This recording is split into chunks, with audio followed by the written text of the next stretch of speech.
Procure uma posição bem adequada para você abrir o espaço mental, o espaço interno para o aprendizado. Abre o peito, abre essa coisa das costelas para você inspirar profunda e serenamente.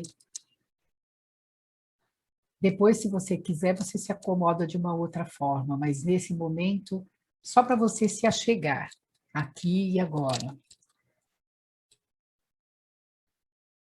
Sente o teu corpo na cadeira, no lugar onde você se encontra.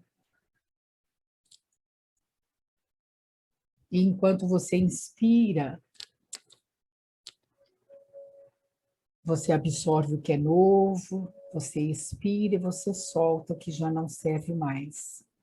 Observa que enquanto você faz isso, você vai relaxando um pouco os teus ombros, a região da face, justamente para tranquilizar. E vai chegando aqui na sala. Vai querendo interagir com o campo energético de quem aqui está, para que nós formemos uma egrégora espiritual, uma egrégora formada pela nossa energia, o quanto você deseja estar aqui, o quanto o que há de mais nobre e puro em você deseja ser compartilhado com cada pessoa nesse ambiente virtual. Sinta-se conectada com cada uma das pessoas aqui presentes. E à medida que você percebe isso, como se existisse uma corrente de luz que te envolve, você pode perceber que existe uma corrente um pouco mais acima e atrás de você. É uma corrente luminosa, elaborada pelos nossos mensageiros, nossos guias espirituais, esses seres que nos protegem, nos guiam, e eles formam essa corrente de luz, acima e atrás de nós, para que todo esse ambiente seja preservado, para que o estudo, para que o aprendizado se faça com profundidade, com aproveitamento de cada um de nós.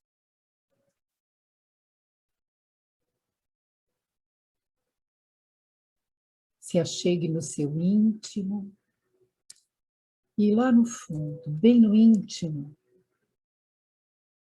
no mais escondidinho da tua alma, a tua essência vibra.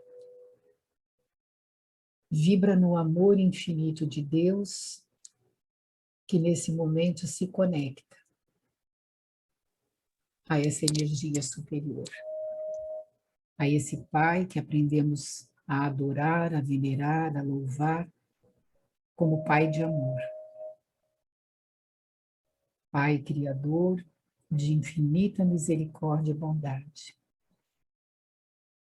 Reunidos em teu nome e em nome do amor, nós rogamos as bênçãos para cada uma de nós, para cada lar aqui representado, e para este momento de estudo. Que a tua luz esteja conosco. Que as vossas bênçãos atendam às nossas necessidades, na medida certa da vossa misericórdia, da vossa sabedoria. Dá-nos forças e coragem para o enfrentamento do dia a dia e dá-nos a lucidez de consciência para nos posicionarmos cada vez mais seguros, equilibrados no palco da vida e também fora dele. Que a tua luz esteja conosco em todos os momentos, agora e sempre.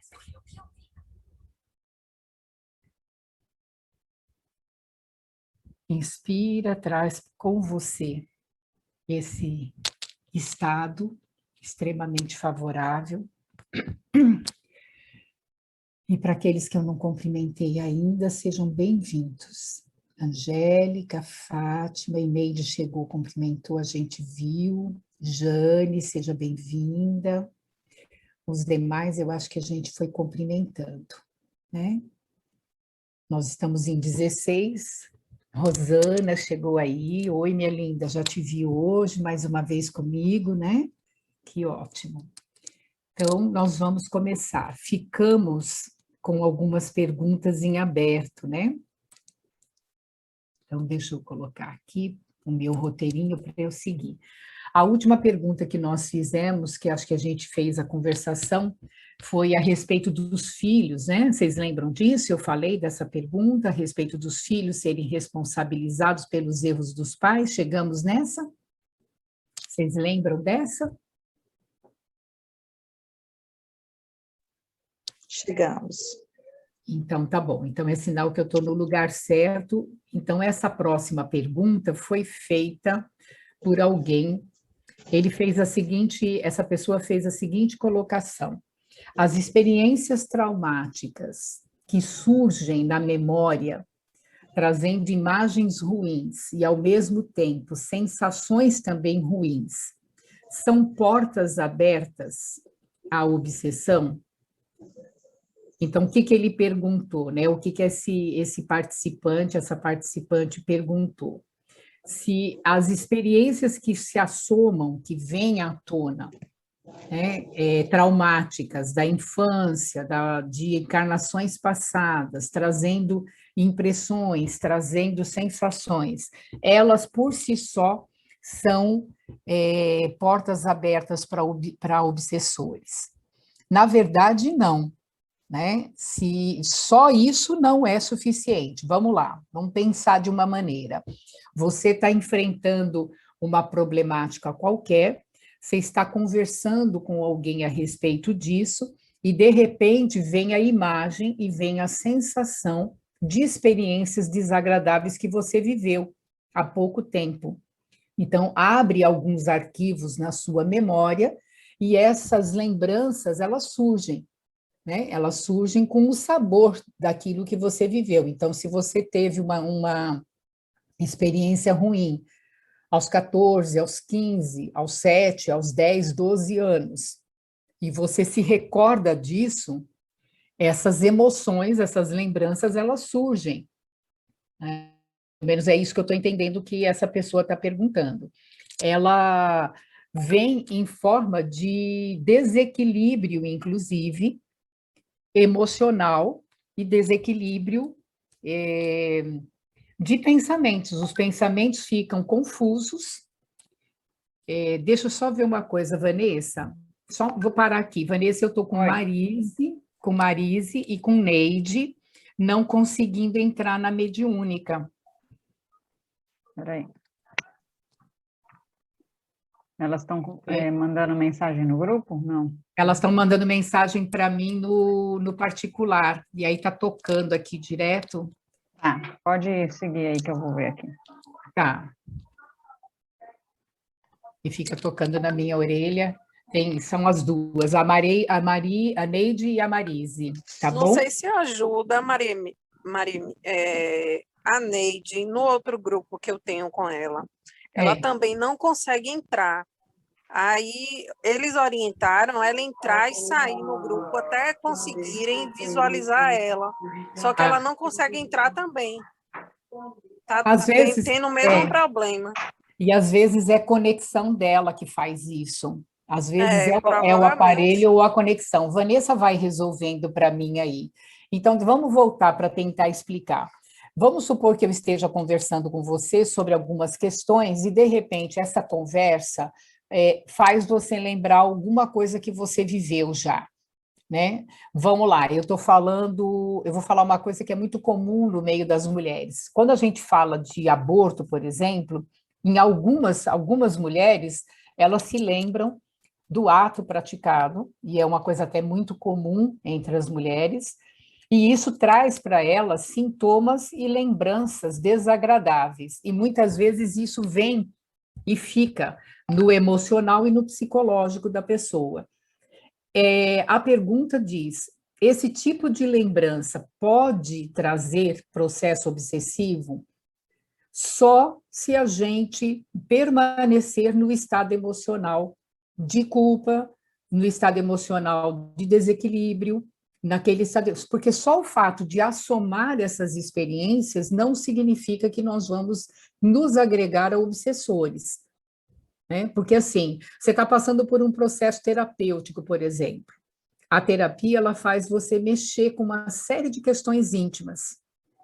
E todo aquele conteúdo íntimo, desagradável, fica no seu consciente, vai vindo para o consciente. O inconsciente vai abrindo as portas e essas emoções, esses sentimentos vão vindo à tona.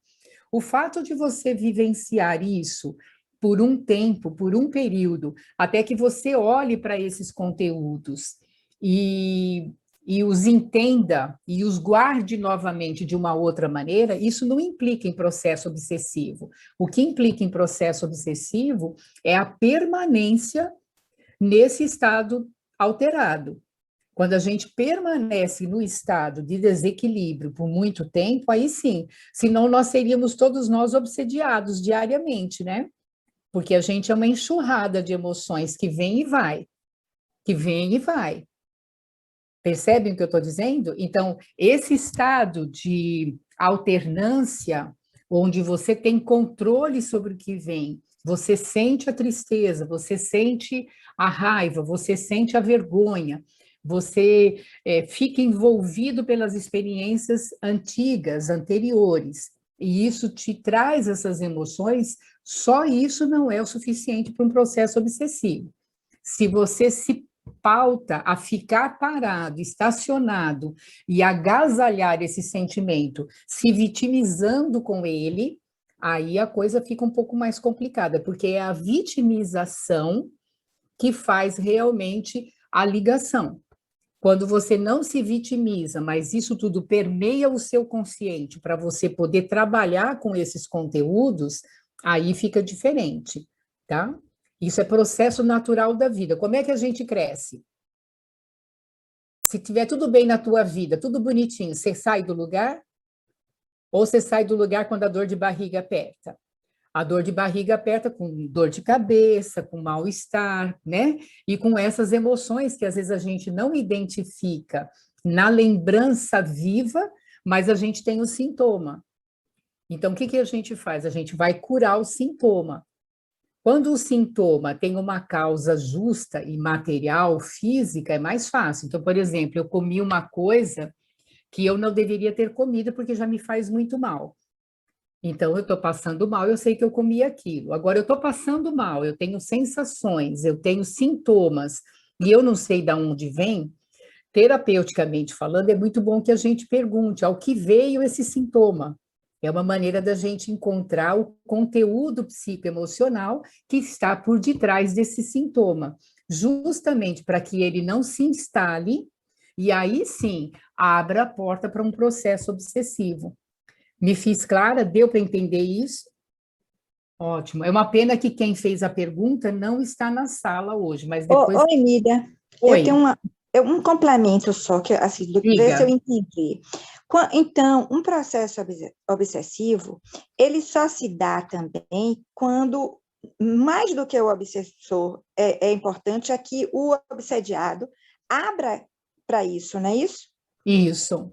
Não existe, é isso, não existe processo obsessivo que o obsediado, que é o indivíduo que está sofrendo, isso, que ele não abra a porta. Se ele não abrir a porta, não existe processo. Não existe. Pelo contrário, isso ele pode transformar, pode até ajudar aquele que está querendo obsediar, não é isso?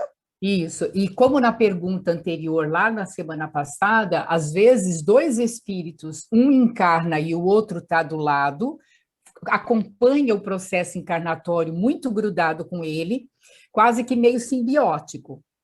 O crescimento deste encarnado faz com que esse também cresça. E aí os dois se desvinculam daquele laço negativo. Então, está sempre no indivíduo a chave para entrar ou sair da obsessão. E o que caracteriza uma obsessão é a permanência e a insistência. É por isso que conteúdos emocionais e psíquicos, mesmo alternados e desequilibrados, por si só, não denotam uma obsessão. Só a persistência e insistência naquilo é que vai realmente categorizar mais tarde. Por quê? Porque acaba sendo elemento, acaba sendo conteúdo material para a espiritualidade negativa interferir. Ok? Entendido. Obrigada. É isso aí, imagina. Vamos ver a seguinte aqui. Então, eu vou repetindo, né? As experiências traumáticas que surgem na memória, trazendo as imagens ruins e sensações ruins, são portas abertas às obsessões? Necessariamente não. As imagens e sensações surgem no processo natural ou provocado pelo autoconhecimento. Estar atento à sensação e emoção é importante para que não se tornem sentimentos que, mantidos por nós, sejam a porta aberta para essas influências, ok? Sentimentos são sempre as emoções retidas, alimentadas e que perduram. As emoções não. Isso é um outro assunto. Aí tem uma outra pergunta aqui. Onde houver uma mente que domine a outra, aí existe um processo obsessivo. Então, podemos crer que a obsessão também pode acontecer de encarnado para desencarnado, de encarnado para encarnado. E, nesses casos, também é um processo mediúnico ou nada tem a ver com a mediunidade? Eu vou refletir essa pergunta, tá? Ou também, nesses casos, nada tem a ver com a obsessão. Vamos lá. A questão é essa: aonde tiver uma mente que influencia a outra de maneira negativa, perniciosa e com um requinte pequeno ou grande de maldade, de interferência negativa, de subjugação do outro, de manipulação do outro, aonde existir duas mentes e uma delas exerce esse poder sobre a outra, aí existe a possibilidade de haver um processo obsessivo. Necessariamente não está ligado com a mediunidade ostensiva, está ligado com a qualidade de pensamentos daquele que se permite ser influenciado, aquele que se permite ser manipulado, porque é um sujeito sugestionável. Quantas pessoas na vida você conhece que são sugestionáveis? O que disserem para elas, elas acreditam e seguem. Principalmente quando as ideias são mais esdrúxulas, porque a pessoa não tem muito condição de raciocínio, né? Parece que fica no limite de raciocínio e de bom senso. Então, você tem, por exemplo, em relações afetivas, mulheres que subjugam os seus homens. São elas que mandam efetivamente na relação. São elas que dirigem o indivíduo. E o oposto também é verdadeiro, até muito mais, porque a gente tem uma cultura muito machista. Então, quantas mulheres são subjugadas nas suas relações afetivas? O que é isso, se não um processo obsessivo? De encarnado para encarnado. Nós estamos vendo aí os feminicídios. O que é isso, se não um processo obsessivo? Onde a pessoa é totalmente manipulada e quando ela tenta sair da manipulação, ela é violentamente agredida fisicamente ou moralmente.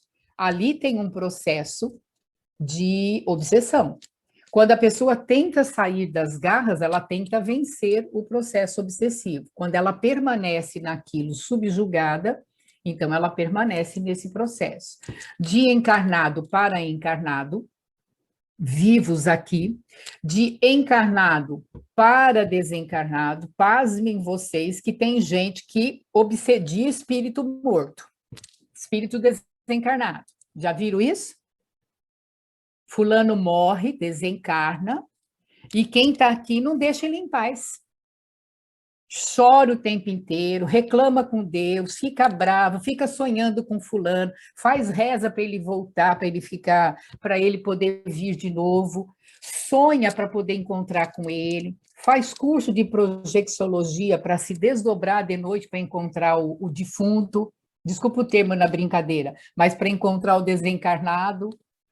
Então, existem processos obsessivos daqui para lá também, né?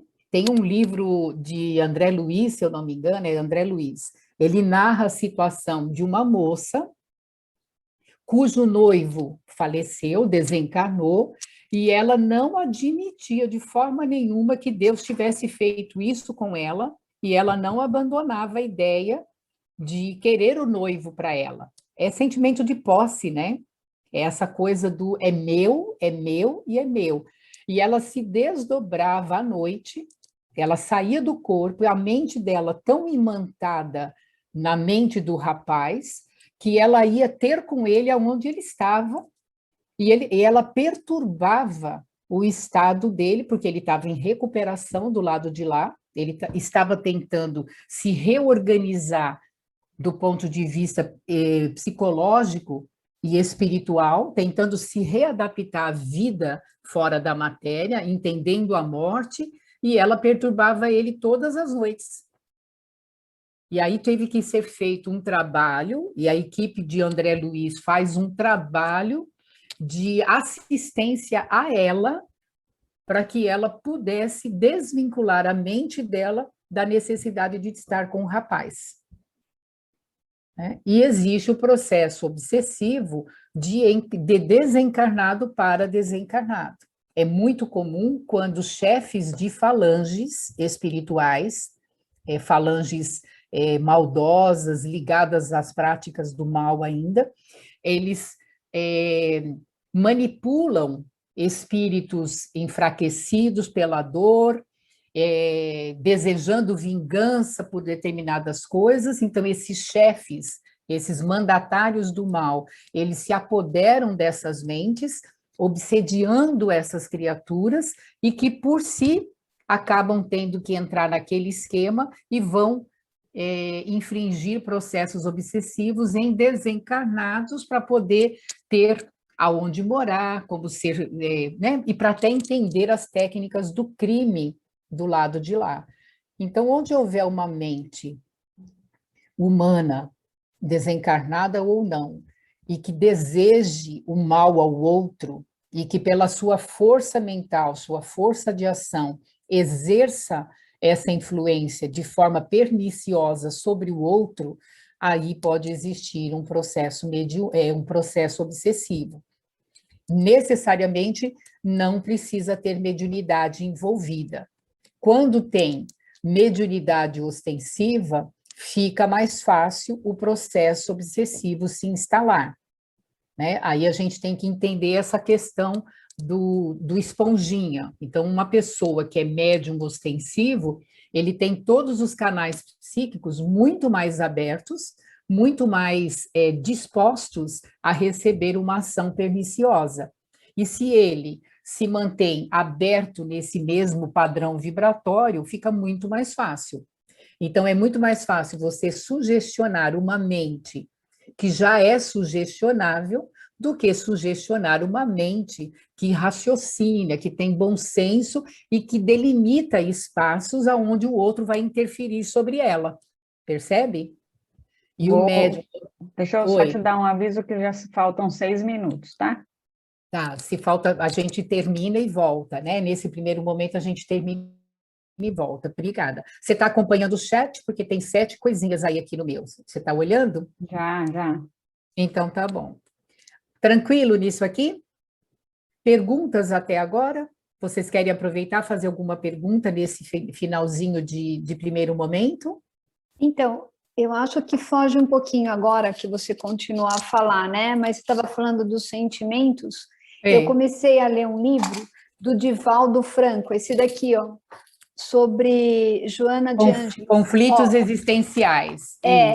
Ele fala sobre todos os sentimentos do ser humano, né? Eu comecei agora.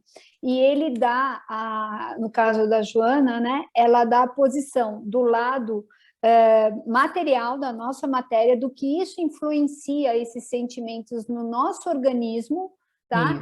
E aí ela dá também o lado espiritual, mas bem vago, não é um livro totalmente espiritual, né? E ele dá até algumas coisas, tipo uma conclusão do que você poderia fazer no caminho. Eu estou lendo a respeito da preguiça, né? Então, eu não sei, eu achei interessante falar. Eu tô mas bastante. é um livro bem profundo, porque ele trabalha com psicologia profunda. Então, Isso. eu adoro essas coisas, né? Então, não é um livro fácil de ler nas entrelinhas, mas é um livro que, mesmo no primeiro ao passando por ele, a gente extrai muita coisa interessante. Depois você fica pensando na vida, né, das Isso. pessoas, do que esse sentimento traz e a pessoa não percebe, né? E são chamados conflitos existenciais. Então, vai falar do conflito de fuga, né, dos mecanismos de fuga e de vários sentimentos. Toda a obra da Joana, 50 livros dela são dedicados à psicologia profunda, né, a psicologia transpessoal, bem interessante mesmo. Bem difícil também, né? Falei, por que não falam a nossa língua, né? Eles falam, tem que estar com o dicionário do lado lá, porque tem horas que não dá, né? A Joana precisa, o dicionário, porque ela usa termos mesmo bem difíceis. Mas é interessante, que é para também tirar a gente do lugar comum, né? Ela exige que você vá. E é um livro que vai acompanhar a nossa leitura de nós mesmos durante muito tempo, porque ele é muito profundo. Eu já li umas 2, 3 vezes, e cada vez que eu volto, falo, não li esse livro ainda. A impressão é que eu não li o livro ainda, né? Então, pessoal, mais alguma questão?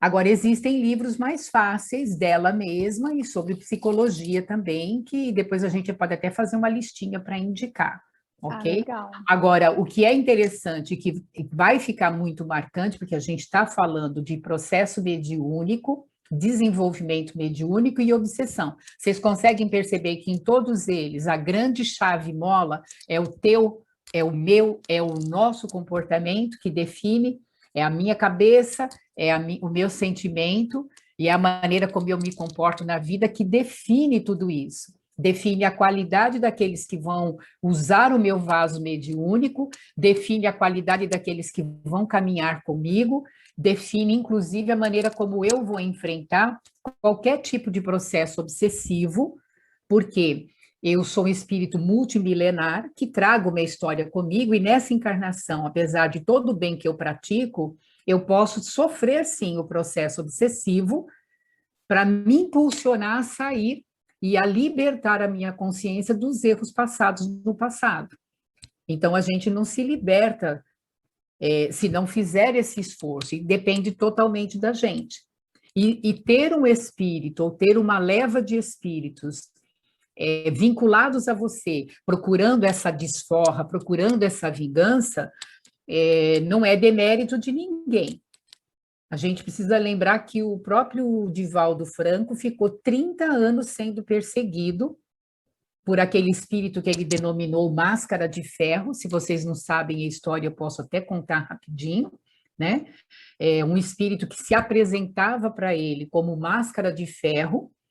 De tão feio que ele era na figura que ele se apresentava, Divaldo deu esse apelido a ele, o Máscara de Ferro. E durante 30 anos, mesmo o Divaldo, fazendo todo o esforço, todo o trabalho que ele vem fazendo, durante 30 anos, esse espírito o acompanhou e tentou criar situações das mais dificultosas, inclusive criou várias situações difíceis, narradas por ele. Tem alguns livros que você pode ter acesso a esse material.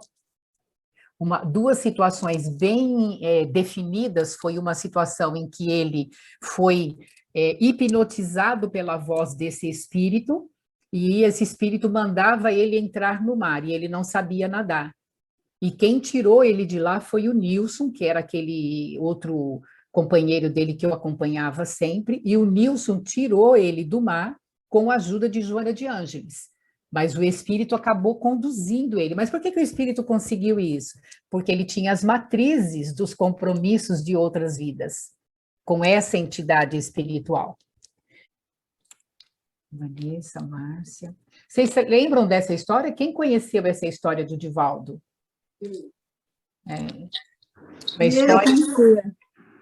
Uma história assim interessantíssima, né? Ele estava nesse quarto no primeiro andar, a entidade espiritual cria uma cena extremamente plasmada para ele, como se fosse real, e ele entra na cena como se aquilo fosse real, porque ele enxerga tudo que tem no plano espiritual, e a coisa pegando fogo, ele se apavora, pula a janela do primeiro andar e sai correndo. Quando lá na frente, depois de quilômetros correndo, Joana aparece para ele e fala: oh, para aí, meu filho, o que é que você está fazendo? Você não percebeu que ele está só te amedrontando? E dá uma bronca nele, que ele devia ter um pouco mais de fé, aquelas coisas que o espírito superior faz, né? Você tem que ter mais fé, que não sei o quê, não sei o quê. Então, assim, isso são duas situações difíceis que ele enfrenta, mas a gente sabe que ele enfrentou muitas outras. Quem tiver vontade de ler a respeito, tem um livro da Sueli Caldas Schubert, é O Semeador de Estrelas, conta várias histórias sobre o Divaldo, é muito lindo esse livro, é um livro lindo, lindo mesmo, e conta, e aí depois de 30 anos, Divaldo já na lida espírita, Divaldo já com a Mansão do Caminho, Divaldo já tinha vários filhos adotivos, de repente colocam uma criança muito mirradinha, quase morta, toda mordida por formigas, toda cheia de formigas, negra, muito feia, uma criança toda debilitada num pacotinho, e Divaldo recebe essa criança, acolhe, adota no seu nome novamente, numa época que ele nem poderia ter mais condições de colocar mais ninguém na mansão, mas ele adota, e tempos depois esse espírito, então, se apresenta para ele e fala, hoje eu vou te deixar em paz, porque você me convenceu, essa pessoa que está aí reencarnada é a minha mãe, você adotou, né, com amor, com carinho, sem saber quem era. Então, você me convenceu. Para a gente ter noção de que o processo obsessivo, ele pode bater as nossas portas, porque a gente não tem certeza absoluta do que a gente fez em outras vidas. Só que nem por isso nós devemos desistir. É exatamente esses anos a fio, esse tempo a fio, provando que você está mudado e que você quer uma coisa diferente, que pode fazer esse convencimento real a essas entidades, né?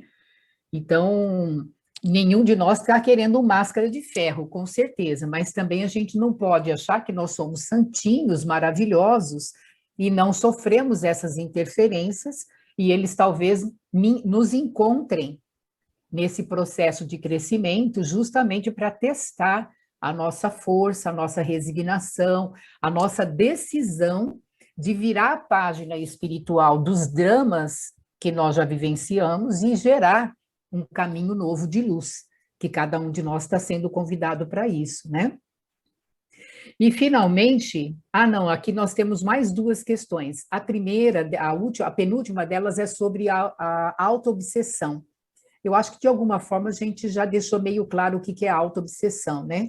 Existe obsessão de uma entidade para outra, tanto daqui como para lá, como daqui para cá, como de lá e lá. E existe a autoobsessão. Vocês sabem o que é uma autoobsessão? Quando o indivíduo, por si só, ele não precisa de inimigo, basta eles.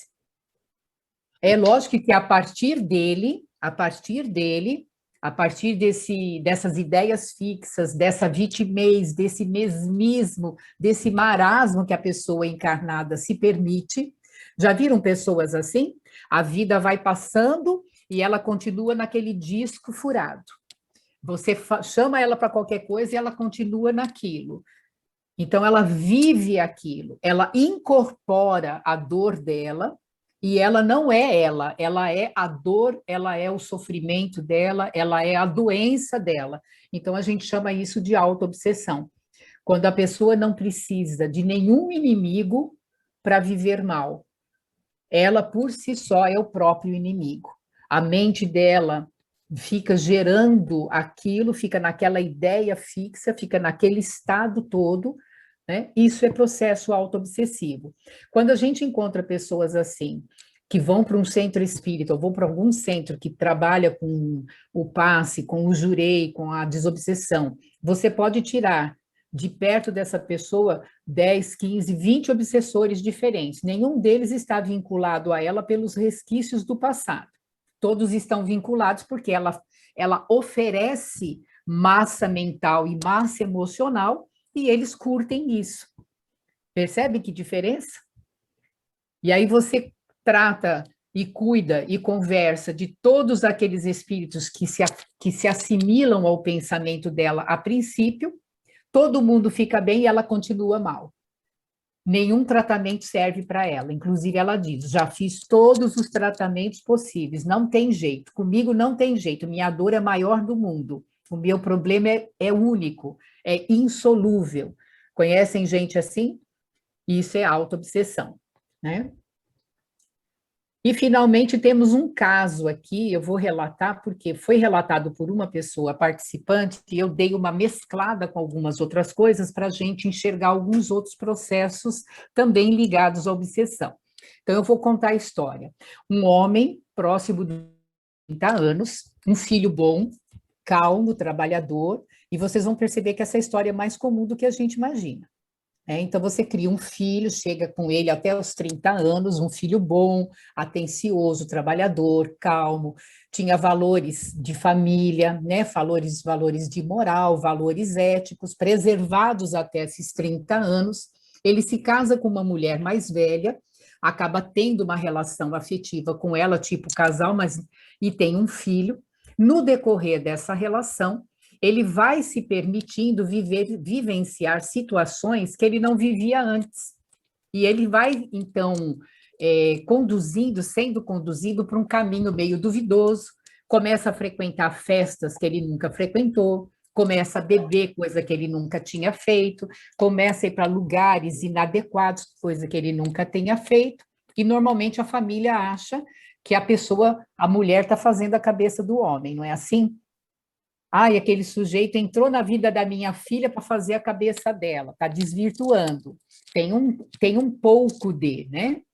Então, e aí, nesta relação, ele paga os estudos para essa esposa, com o trabalho dele, ela faz várias compras, tem objetos pessoais, tudo coisa para ela. E ele vai praticamente se definhando nisso, servindo muito a essa criatura. E, segundo a família, ele muda por conta dessa mulher e ela passa a manipulá-lo o tempo inteiro. E ela é uma pessoa, até certo ponto, de má reputação, porque bebe muito, vai para essas festas rotineiras, bebe muito e fica alcoolizada, e quando ela fica alcoolizada, aí a coisa entra na parada. Ela dá passividade a entidades de baixo teor vibratório, espíritos perversos e até pervertidos, inclusive fica-se sabendo que a família dela trabalhava com trabalhos de magia negra. Então, olha a história toda. Parece até que é conto da carochinha, mas é muito mais comum do que a gente imagina, né? São duas famílias opostas interagindo. Nas idas e vindas das dificuldades, principalmente com ela se alcoolizando muito mais vezes, essas manifestações corriqueiras, né, acabam fazendo com que o casal, por conta própria, vá buscar uma religião, e eles acabam encontrando numa religião evangélica, que eu não vou denominar qual é, e vão se adaptando a essas exigências dessa liderança evangélica, mas, ao mesmo tempo, o jovem, ele desenvolve um fanatismo, né, que ele permanece até os dias de hoje. Ele fica meio fanatizado, ele se dá tão bem ali na igreja que ele acaba virando obreiro da própria igreja. Ele fica ali, o pastor gosta muito dele, começa a dar trabalho, ele se fanatiza com isso, se vincula muito a essa questão, e aí ele passa a afrontar a família e a ter brigas com essa mulher. Ele fica realmente fanatizado por aquilo. Ele é a igreja e ele e a igreja. Então, ele não atende a família, a opinião de todo mundo, ele acaba não acatando e se distancia. Se separa dessa esposa e depois de algum tempo ele se envolve com uma outra mulher no próprio trabalho. E vem enfrentando, nos dias atuais, problemas seríssimos. Por quê? Ele passou a beber também. Tá? Inclusive, por causa da bebida, ele já foi pego dormindo no trabalho e acabou causando um acidente de automóvel por conta desse álcool que ele ingere muito. Segundo a família, ele foi manipulado pela primeira mulher e com a segunda mulher a gente não tem muita informação. Enfim, dificuldades com ele mesmo, com a ex, com a atual e com a família. Análise do caso. Será que tem processo obsessivo aqui?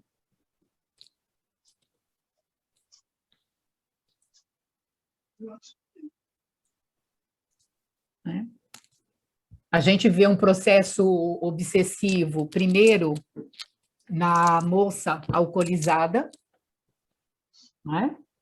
E ali você vê um processo de subjugação, porque as entidades, elas se apoderam da pessoa quando ela abre, né? A primeira coisa que fica bêbado na gente é o bom senso, né? Quando você bebe, fique sabendo, o teu bom senso fica bêbado. Você, às vezes, fica lúcido, mas o bom senso já ficou goró. Tenha certeza disso, porque o álcool, ele imobiliza o bom senso da criatura, né? E, então, ali a gente tem um processo obsessivo de subjugação, porque a entidade espiritual manipula a moça a ponto de manifestar-se aonde quer que seja, em casa, na rua, no trabalho, aonde ela estivesse, até nas festas. Bastava ela estar alcoolizada e depois de um determinado tempo, até não mais alcoolizada, ela já estava dando passividade aonde quer que fosse, processo obsessivo. O jovem, a princípio parece que ele tem uma estabilidade enquanto está dentro do terreno familiar. Quando ele sai para fora do terreno familiar, ele se defronta com ele mesmo, com a fragilidade íntima dele mesmo. Percebem? Então, ele passa a ser sugestionável e ele acaba sendo sugestionado, primeiro por ela, depois pelo pastor. Lembra que o processo de sugestão, ele traz o processo de fascinação? Porque a fascinação, ela vai de encontro com as questões íntimas do indivíduo, de não encarar-se a si mesmo, ou de encarar-se como alguém mais do que a gente é mesmo. Então, eu diria que num caso como esse, a gente tem vários processos obsessivos, até mesmo a autoobsessão, dele para com ele. Percebem? Que se ele segura as pontas, ele fecha tudo isso, ele vai de frente para com ele mesmo, vai se olhar, ele não dá essa margem, né? Então, a gente não consegue ver culpados nisso tudo. Existem responsáveis, né? Cada um é responsável. Uma família que tem uma moça desestruturada, mexe com magia negra, atrai espíritos desta qualidade. A moça tem uma mediunidade, não tem equilíbrio psicoemocional, não tem equilíbrio moral, acaba virando porta aberta. Se ali encontra uma entidade que tem um vínculo de outras existências, tem a subjugação, que é o que a gente vê. O moço, enquanto dentro da família, estava tranquilo. Quando ele sai e vai viver a vida dele, então ele fica escancarado, ele vai se deparar com ele mesmo, com as fragilidades íntimas. Então, quando ele se vê frágil, a moça acaba tendo provavelmente um temperamento mais forte, acaba dominando ele. Fica claro isso? Quanto processo e como isso é muito comum? E muitas vezes a família acredita que o outro foi capaz de fazer a cabeça, da mesma maneira que a gente acredita que o espírito me obsedia porque ele é mau. Ele me obsedia porque eu dou guarida a isso, né? A ideia dele é de vingança, a ideia dele é de futilidade, a ideia dele não é uma ideia boa e produtiva, não tem problema, mas a responsabilidade não está nele.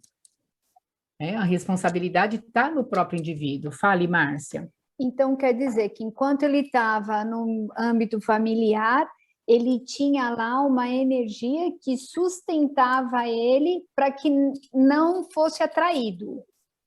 Mas e aí, como é que, vamos supor, aí ele ficou, tem aquele vigiar e orar, e como ele ficou vulnerável para sair do âmbito familiar? Como é que, porque até então a família estava tudo naquela, vou colocar naquela redoma de proteção, de energia. Isso. O que ocasiona para que ele saia desse... Entendeu? Espiritualmente, o que ocasiona para que ele... O que ocasionou, espiritualmente falando, para que ele saísse desse campo vibratório e fosse morar com a outra pessoa?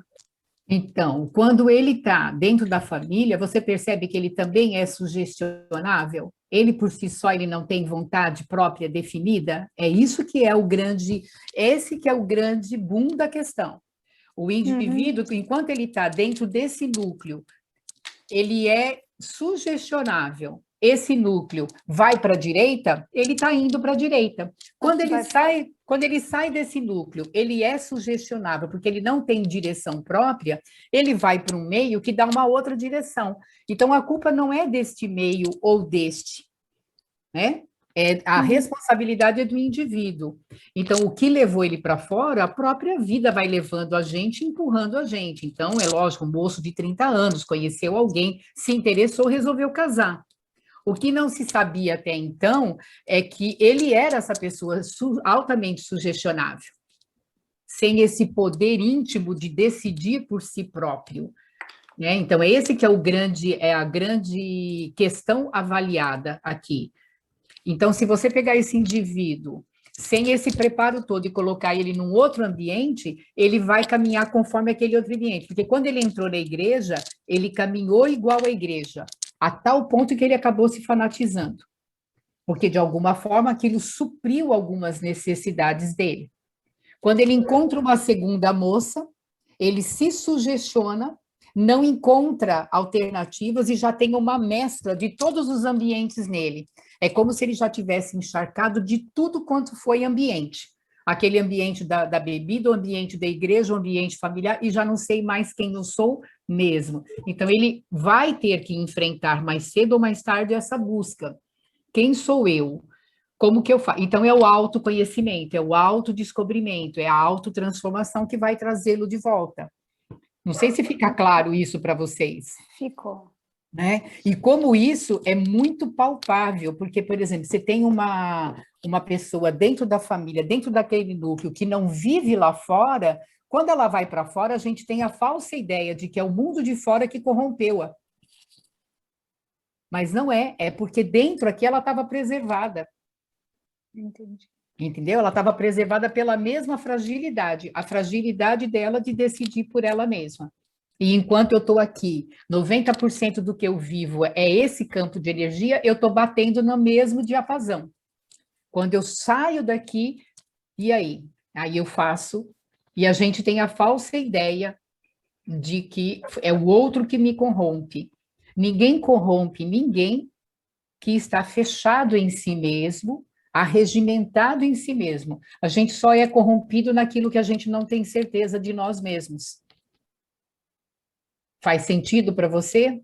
Como a gente se corrompe naquilo que ainda não é certeza dentro de nós? Né? E todo esse processo é salutar, por quê? Pela dor, o indivíduo vai voltar. Porque quando a gente não aceita o convite do amor, a gente, de qualquer maneira, tem que fazê-lo pela dor. E, infelizmente, é a dor. Ele sofreu um acidente de carro, foi muito grave. Esse acidente deu uma brecada em tudo isso e, com certeza, deve ter trazido alguns elementos, só que não é do dia para a noite que a gente resgata tudo isso, né? Que a gente recupera tudo isso. São essas várias situações que vão ocorrendo, que vão maleabilizando a pessoa para observar ela mesma. Então, é óbvio que o primeiro casamento, a segunda relação, na segunda relação, se eu não me engano, esse rapaz, ele perdeu o emprego por conta da segunda mulher. Ele acabou tendo que sair do emprego. Todas essas situações vão disparar nele mais cedo ou mais tarde a necessidade dessa autobusca. Quanto tempo vai levar, a gente não sabe dizer. né? Agora, tudo isso permeado pelo processo obsessivo. Por quê? Porque nós vivemos em relação uns com os outros, os vivos e os mortos, os encarnados e os desencarnados, e eles se aproveitam de todo esse material. E se tiver a porta aberta da mediunidade, aí então a coisa fica mais ostensiva, né? Então, Ô, Emília, diga, Fatinha. me tira então a dúvida. Esse indivíduo, ele vivia numa redoma, lá onde era como que ele era protegido. Só que ele já atraía esses espíritos, né? Digamos que sejam esses maus espíritos. E por um acaso, ele, ao invés de ter se envolvido com essa mulher que já bebia, que não sei o quê, se envolvesse com uma mulher que fosse justamente tipo da mesma coisa onde ele convive, vive, fosse uma mulher que tivesse o mesmo perfil da família que ele convive, não sei o quê. Esses espíritos ele não iria dar a porta, não iria abrir a porta para que esses espíritos pudessem obsediá-lo a ele? É provável que não desta forma, né, Fatinha? Porque, assim, a história pessoal que cada um de nós carrega, ela se expressa pelo nosso campo energético. Então, seria muito menos favorável a intromissão de outras entidades no processo dele, mas o processo de se reconstruir ele teria que fazer de qualquer maneira. Então, algum embate na relação afetiva, algum embate no trabalho, iria proporcionar esse caminhar em busca dele mesmo. Isso, ele iria, no caso, em algum momento, ele iria Sim. ter esse embate, né? Ele não iria ficar blindado, tipo, pro resto da vida. Como que, tipo assim, se você está devendo alguma coisa, você tem que pagar.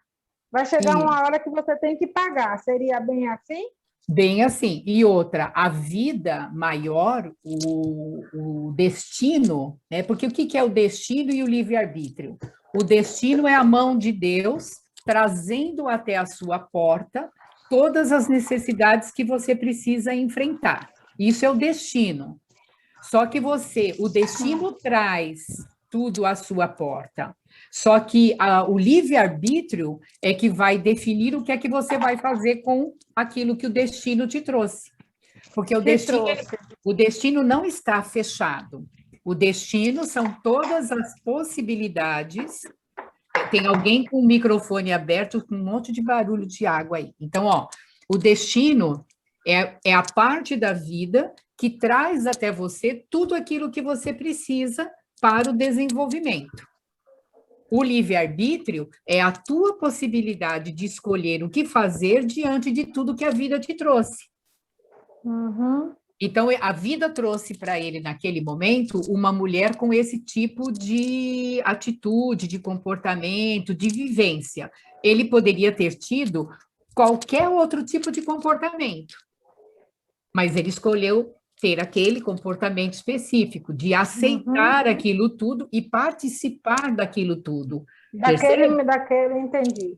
Daquele ambiente, ele resolveu fumar, ele resolveu beber, ele resolveu cair nas farras, ele resolveu deixar ela fazer o que ela quisesse, ficou totalmente submisso às vontades dela, tá? Essa criatura que eu estou pintando, ele é só uma pequena parcela daquilo que a pessoa me contou, porque eu inventei um monte de coisa aqui no meio, tá, gente? Para melhorar a nossa história. Mas ele foi até melhor para que a gente também pudesse. Mas ele é muito verídico, no sentido de ter pessoas que são assim, né? E como o centro desta família era acreditar que o mal aconteceu para ele por conta de todas essas companhias, a gente tem que entender que o mal aconteceu para ele pela liberdade dele escolher todas essas companhias e todos os comportamentos que ele teve com essas companhias, inclusive o comportamento de rechaçar a família num determinado momento. Por quê? Porque a família era a única que estava chamando ele à responsabilidade. Como quando a gente é chamado à responsabilidade, a gente tem muito medo de encarar o erro que eu cometi, A gente não quer encarar o erro que a gente cometeu. Por quê? Quando você olha de frente para encarar o medo, o erro que você cometeu, você tem vergonha. Você fala, não, você tem que admitir que você não é tão bom assim. Vocês já repararam que a gente não quer admitir que a gente não é tão bom assim? E aí você foge, porque compactuar com o que a mãe e a família dizia seria admitir o erro. Admitir o erro seria dizer, eu não sou tão bom assim. Eu não sou tão bom assim, me faz muito mal. Eu não quero passar mal, eu vou ficar onde eu estou. Até que a vida vai trazendo outras circunstâncias, até que realmente ele perceba que não é tão bom assim, que tem dificuldades, né? Isso tem muito a ver com todos nós. Conseguem perceber como isso tem muito a ver com todos nós? E aí, respondi as perguntas de todos, aqueles que fizeram, acho que de uma certa forma a gente respondeu. Tem espaço para mais alguma? Vanessa, quanto tempo eu tenho? Para a gente poder ver se tem mais perguntas. Nós estamos com 27 minutos, então para 40 ainda tem 13. 13, tá bom, ainda dá tempo, gente, vamos lá. Quem Emília, gostaria? Oi. Falta também a humildade, né? No caso, ele tem que aprender e tudo, mas isso é uma coisa que a gente tem que cada vez mais ter dentro de nós, né? Porque talvez ele poderia ter feito uma coisa diferente, eu já penso, ele poderia levar essa pessoa que estava obsediada, que é a primeira mulher dele, para o outro lado. Isso. Né? Então, eu acho que assim, estava tudo misturado e ele, com o livre-arbítrio, preferiu ir para esse lado. Na verdade, ele não tinha nem capacidade de fazê-lo, porque se você for perceber a essência dessa personalidade que se formou, foi sempre alguém muito fragilizado do ponto de vista marionete, né? Marionete. Isso, entendeu? Tá. Com uma aparência de não, porque tem uma aparência de fazer, mas no fundo, sempre muito marionete da própria vida.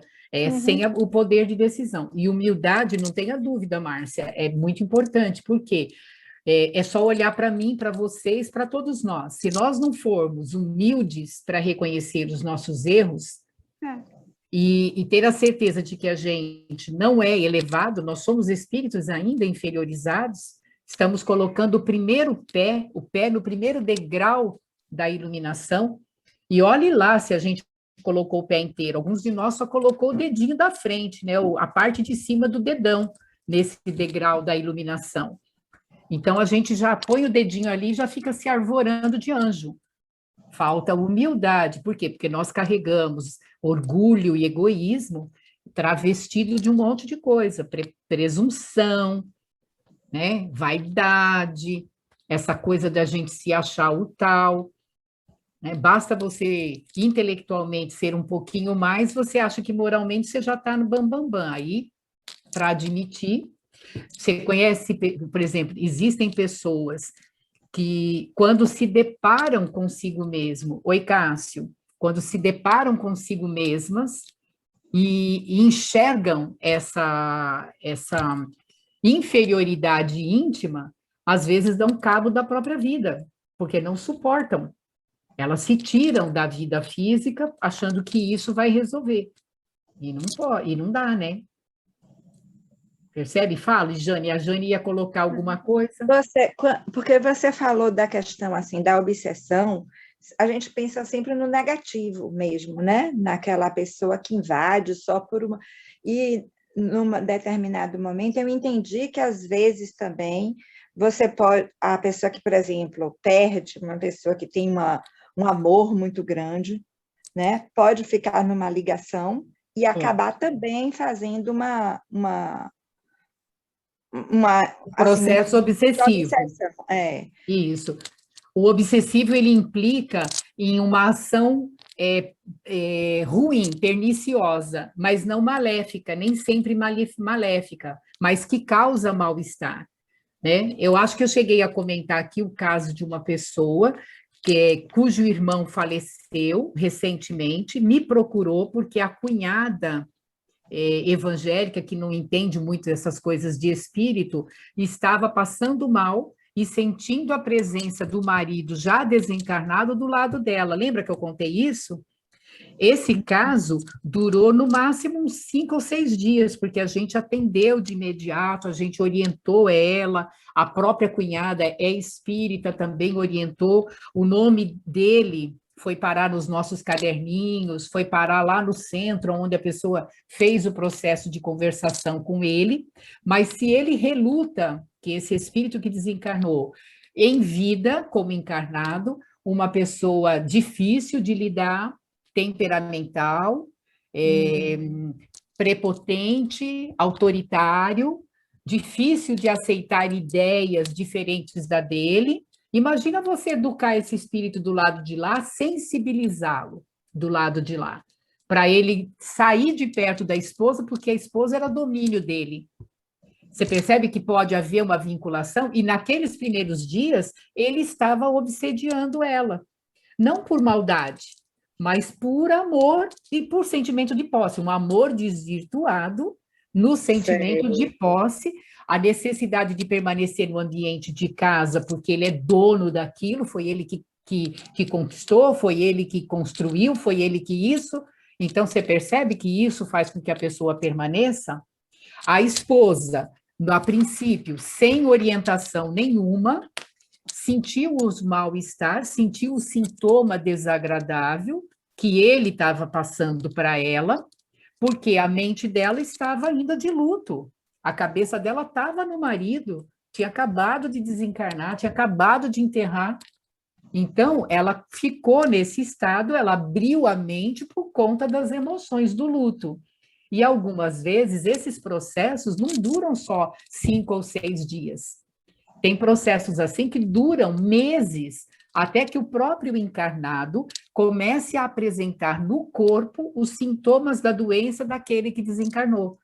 Por exemplo, eu tive uma situação de uma menina de 16 anos, perfeitinha, cuja avó faleceu de infarto, e a menina começou a ter problemas de coração.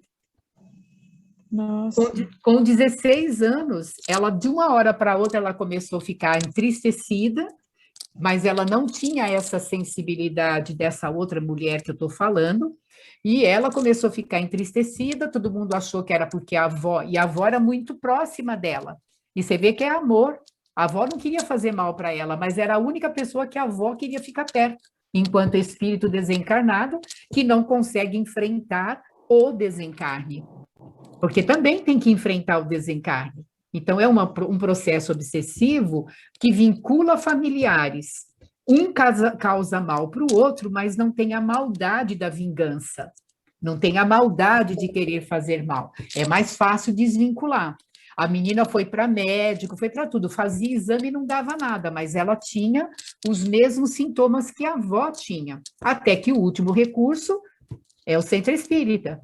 Não é assim? Quando a pessoa não sabe nada, o último recurso é o centro espírita. E ela vai lá, bate no centro espírita, de imediato a gente já identificou que poderia ser.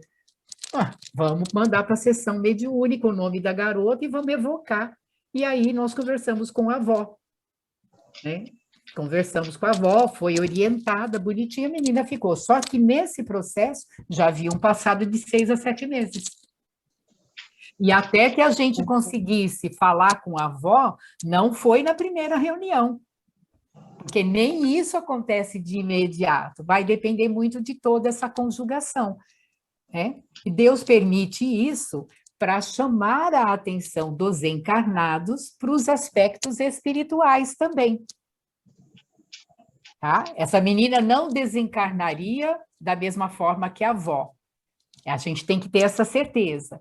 Por que Deus permite? Para que a pessoa desperte para os aspectos da vida maior através desses mecanismos. Então, essa senhora, cujo marido faleceu recentemente, ela é evangélica, mas ela já não é mais a mesma evangélica.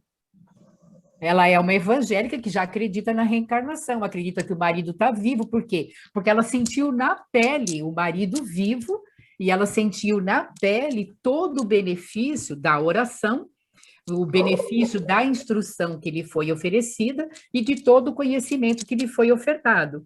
Então, tem coerência, né? Tem, novamente. E é muito interessante que a gente cria vínculo com essas pessoas, e fez 2 meses que ele desencarnou, recentemente.